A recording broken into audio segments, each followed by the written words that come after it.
Rolling?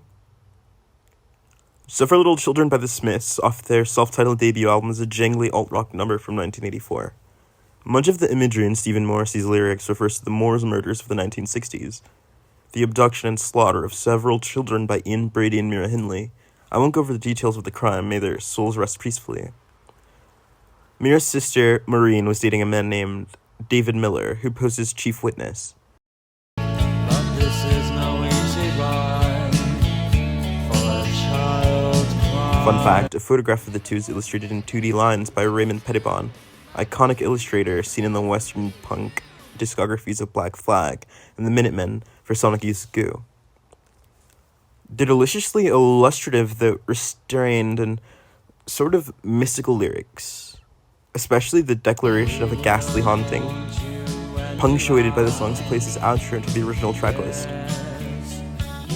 It's just a piece of production, but I love the backing vocal clips here and on Pretty Girls Make Graves. It remains as pristine as any 80s big music theatrics with an intriguingly gothic tone and pace.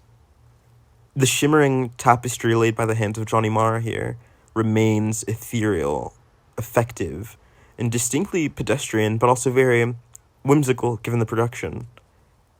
The line, "Edward see those alluring lights," really nails it in, I think. It conjures the joy and fleeting satisfaction of witnessing human activity. It may symbolically refer to light as directional signal, or the lights of pain you see when you're knocked asleep or near death, or the city lights of cars, windows, and signs.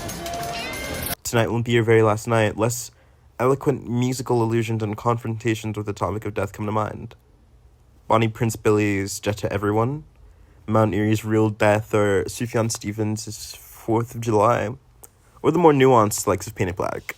This has the mortality plus biography and arguably philosophical opportunity. Sleeping and not dreaming, life at varied lucidity. Why would two people commit such heinous acts? Birdie was diagnosed psychopathic, so suppose it was just that, the dementing influence of illness in the Foucaultian control society. It just goes to show the power of language, how he proposes the victim's choice was key in their fate, to the point that they buried themselves. "I'll lay me down." Do you sense a hostility toward adulthood? A fixation on sleep, stating Hindley wakes like a child disturbed by nightmares or a bad addict for their craving? There's a specific emotional resonance to the pained musings on display here. Is it true that you spent 3 months secluded in your bedroom as a teenager? Much more than that, I'm sure, but I do distinctly remember one period where I hardly ever left the room during this period.